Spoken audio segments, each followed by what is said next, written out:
Welcome back to the NFPT podcast, where we make you feel confident walking into your CPT exam.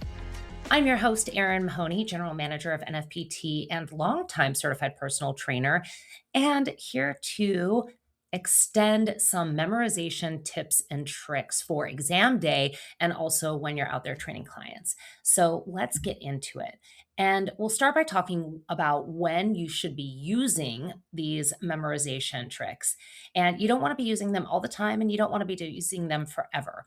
First, you only want to start memorizing things after you've watched the videos, you've done the reading, and maybe even after you've taken a quiz or two and you've figured out what you do and you do not know.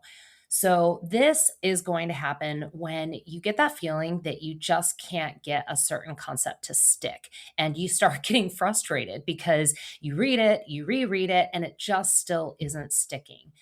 You also would use it for any kind of new or unusual term, especially for those terms that are bigger that not only have you never heard before, but they almost seem like a foreign word to you in the first place. And here's the thing, most concepts, if you can remember one of them, you can figure out the other. So, for example, there's type 1 muscle fiber types and there's type 2 muscle fibers. So, if you know just one of them, then you can use deductive reasoning to figure out the other one. And the last time when you want to use these memorization tricks is when the concepts start stacking. Now, what that means is you'll learn foundational information in your first few chapters, and you'll need that information for future chapters. So, especially in those instances, you want to be able to have something that you can rely on a regular basis. So, that's when these will be helpful. Let's do some examples. So, first off is proprioceptors. And proprioceptors is one of those words. It's big, it sounds like a foreign term. And there's two types of proprioceptors that we're concerned with there's muscle spindles and GTOs, or Golgi tendon organs. And one of them is responsive to length changes, and the other is responsible for sensing tension and pressure. So they're both sensory receptors. And first, we're going to start with GTOs, or Golgi tendon organs. Again, this might be a foreign term for you.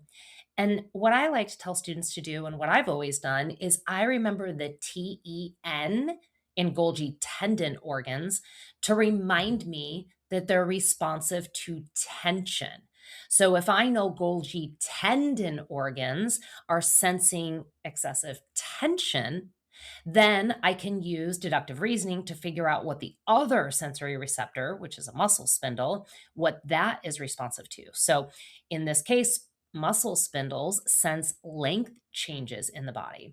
So that's a quick and easy way you can remember the differences between Golgi tendon organs and muscle spindles. Now let's move on to planes of motion. There are three planes of motion, and honestly, even the experts get tripped up on these because it's easy to do, and there's three of them. Each plane, this is the first thing you need to know, each plane of motion is dividing the body into two different halves. So if you know that first, that's going to help you through the rest of it. And with our frontal plane of motion, it's going to divide the body into a front half and a back half. So you're associating that word front with it dividing the body into a front half and a back half with frontal plane of motion. So if you can get that far, then what you're doing as you're thinking about these planes of motion is you're imagining a wall in front of you and a wall behind you. And if you had a question, for example, that's asking you what plane of motion a certain exercise is in, then you would only be able to perform those exercises within the confines of those walls. And again, in this instance, with frontal plane of motion, you've got that wall in front and the wall behind you. So, frontal plane of motion exercises would be things like lateral lunges, lateral raises, because we can only move within the confines of those two walls. All right, now let's move on to another easy one, which is type 1 versus type 2 muscle fiber types. And, this might be very straightforward for you, but it's always a good thing to have this in your back pocket. We know that one of these muscle fiber types is better for endurance, and the other one is great for explosive, powerful movements or fast movements.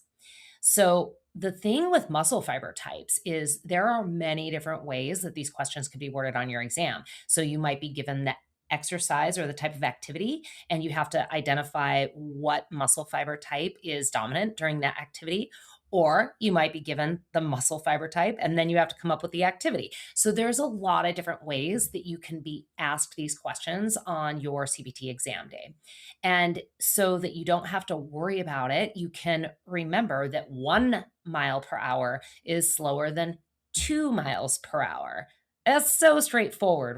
And what that helps me remember is that type 1 muscle fibers are slow to fatigue.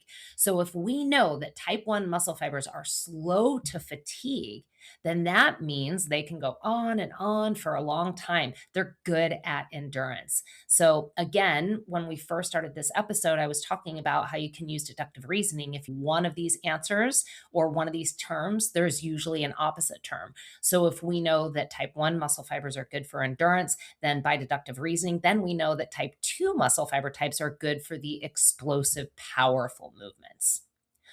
All right. So there are 3 tricks that we just discussed for you. And those are tricks are going to be very helpful because those concepts will come up more than once. So if you remember those, you'll be able to answer more than just 3 questions on the exam. I can promise you that. And you'll want to start leaning into them early on.